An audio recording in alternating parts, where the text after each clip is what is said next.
मैं हूं जमाल नासर और आज आपको मैं एक और न्यूज़ दे रहा हूं, वो भी ब्रेकिंग न्यूज़ है कि अफगानिस्तान के जो इस वक्त वजीर खारजा हैं, जो टेम्परेरी तौर पे हैं, उनका रूस का दौरा और भारत का दौरा, ये क्या मायने रखता है? ये कहीं खतरे की तो घंटी नहीं है?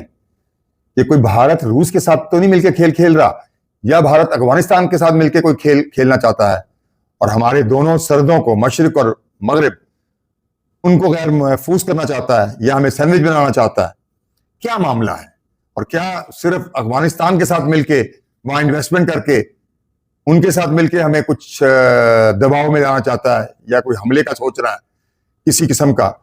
हो सकता है, क्योंकि मुझे नहीं लगता कि रूस जो है वो इसका साथ देगा, क्योंकि रूस तो अपनी जंगों में लगा हुआ है और फिर उसको मिडिल ईस्ट की भी फिक्र है, तो वो लगता नहीं है बाहर, क्योंकि रूस बहुत बिजी है। और वैसे भी रूस इस वक्त पाकिस्तान की तरफ बहुत जबरदस्त दोस्ती का हाथ बढ़ाए हुए हैं और चाहता है कि पाकिस्तान की दोस्ती हो, और उसके पीछे चीन भी है, तो ये नहीं लगता। लेकिन बहरहाल ये दौरा बहुत अहमियत का हामिल है और इंतहाई खतरनाक भी हो सकता है, जिसको बहुत गौर से इसके एनालिसिस करने होंगे कि ये जिस वक्त में ये दौरा हो रहा है तो ये क्या मामले हैं। आपको पता है कि बार बार हमारे यहाँ बलोचिस्तान में, और जो अफगानिस्तान के साथ हमारा एरिया लगता है बलोचिस्तान का, वहां बहुत तकरीबकारी हो रही है।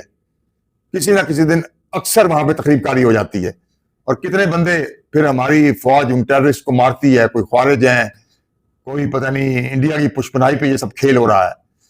तो इसका हमने बताया भी था ट्रंप को कि यहाँ अमन चैन नहीं है, क्योंकि ट्रंप भी तो बलोचिस्तान में आ रहा है कि वो मिनरल के पीछे आ रहा है, वहां पे उसको भी फिक्र है कि यहाँ अमन होना चाहिए। लेकिन बहरहाल ये अमीर मुत्तकी का दौरा, जो 6 तारीख को वो इंडिया पहुंचेंगे और वो वहां 6 से 9 तक वहां रहेंगे, सॉरी 6 से 9 तक वो रहेंगे वहां, मैं गलत कह गया, 6 से 9 तक वो रूस में होंगे। अब वो रूस क्या करने जा रहे हैं, ये भी बड़ा गौरतलब है। और फिर उसके बाद इंडिया का तो बहुत लंबा, करीबन हफ्ते का दौरा है, जो 9 से तकरीबन 9 अक्टूबर से 16 अक्टूबर तक का है। ये तो बहुत लंबा है, यानी हफ्ता 8 दिन का ये दौरा है। तो ये क्या करने जा रहे हैं वो, और इंडिया क्यों उनको बुला रहा है वहां पे, कौन सी नई साजिश तैयार कर रहा है? तो ये पाकिस्तान को सोचना होगा, बहुत खतरनाक मैटर है। इंडिया का दिल ठंडा नहीं हुआ, इंडिया ने जंगों की ऐनक नहीं उतारी। इंडिया उसी तरह तर्ज पे सोच रहा है कि वहां ये भी सोच रहा है कि काबुल में हम, जो काबुल रिवर है उसके पानी को रोकें, जो आगे जाके दरिया सिंध में गिरता है, ताकि इधर से भी पानी कम करें। यानी पानी का वेपन पहले भी इस्तेमाल किया, पूरा पाकिस्तान को रोक दिया। अब वो सोच रहे हैं कि पाकिस्तान में पानी की कमी लाई जाए, कि दरिया काबुल पे डैम बना के वो पानी रोका जाए। उनको तरह तरह की तरकीबें बता रहे हैं, तालिबान को, अफगान हुकूमत को, कि तुम डैम बना लो, बिजली पैदा होगी, हम पैसा देंगे, ये करेंगे, वो करेंगे। तो ये सब चीजों पे बड़ी निगाह रखनी होगी और एनालिसिस करने होंगे, क्योंकि ये कोई अच्छी अलामत नहीं है इस तरह उनका जाना। और उनके ख्यालात भी जो हैं वो सब जानते हैं अमीर मुत्तकी के। तो अब पता नहीं अफगानिस्तान भी डबल गेम तो नहीं खेल रहा कि इधर हमसे वो वायदे कर रहा है, हमारे बंदे जा रहे हैं, उनके साथ कह रहा है कि जी बड़ी हमारे ताल्लुकात अच्छे हैं, ये है, वो है, फलां है, और इधर जो है वो कुछ और ही तैयारी हो रही हो।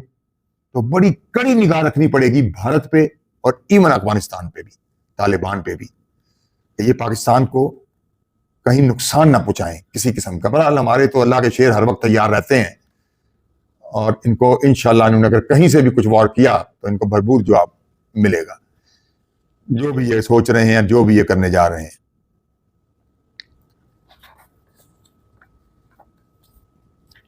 अब देखिए इन्होंने ये सब किया कैसे, कि इन्होंने यूएनओ में दरखास्त दी इंडिया ने, और वहां दरखास्त दे के यूएनओ में इन्होंने उनसे इजाजत मांगी, जबकि यूएनओ में यूएनओ में सलामती काउंसिल में पहले पाकिस्तान उसको हेड कर रहा था, अब उसको रशिया हेड कर रहा है।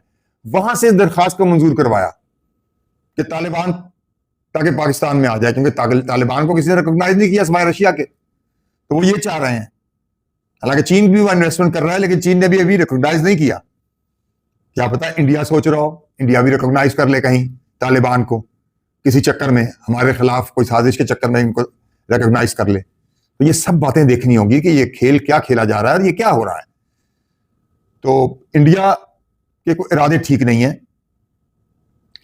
अब पाकिस्तान वहां दहशतगर्दों को बड़ी सही तरह निपट रहा है और उनको फारिग कर रहा है, लेकिन हम इधर उनको फारिग करते हैं, इधर एक नया ट्रेन टोला दहशतगर्द का पाकिस्तान में दाखिल हो जाता है। यानी वो हर तरह से हमें जिच करने, हमें तंग करने में लगे हुए हैं। तो इसके अलावा बलूचिस्तान में इनके बड़े दहशतगर्द मारे भी गए हैं, काफी कोई 20 के करीब गिरफ्तार भी हुए हैं। और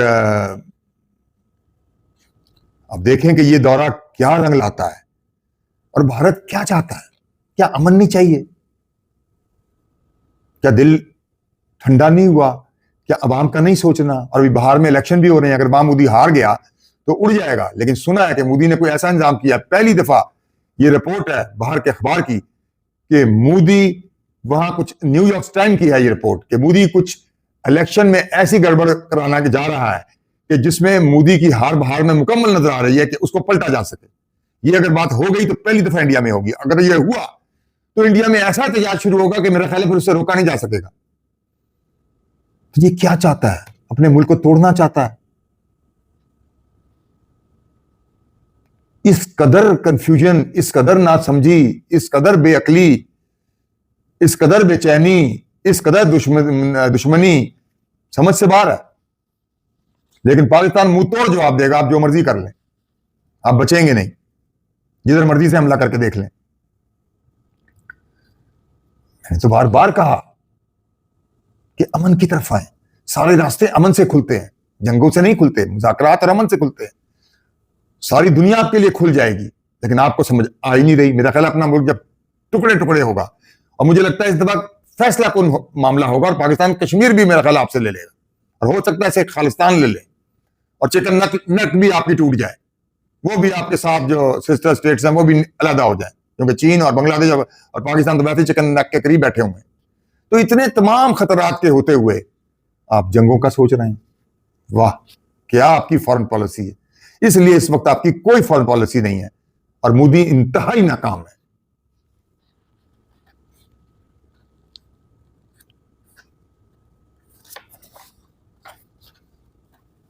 हालिया पाकिस्तान भारत जंग में भी आपने सबक नहीं सीखा, आपको समझ नहीं आई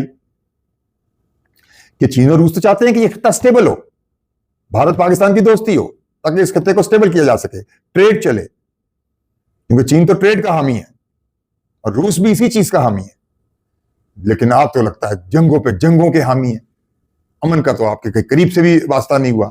धोखा, फ्रॉड, झूठ, ये सब आप बोलते जा रहे हैं, और आपके बड़े बड़े अफसरान हैं एयरफोर्स के, फौज के भी, वो भी अजीब बहकी बहकी बातें कर रहे हैं।